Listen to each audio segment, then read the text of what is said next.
যখন ফোঁপিয়ে ফোঁপিয়ে কান্নার সুরে কিছু বলা হয়, তখন সেটাকে সব বলে। For example, "I hate him, she sobbed." যখন উচ্চ কণ্ঠে কান্না করে বা বিলাপ করে, তখন সেটাকে বলে wailing. For example, "Mina was wailing miserably." অনেক সময় হয় না, কান্না করতে করতে নাক দিয়ে কান্নাটা বেশি আসে,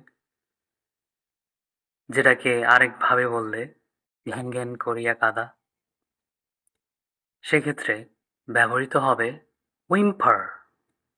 for example, "Don't leave me alone, she whimpered."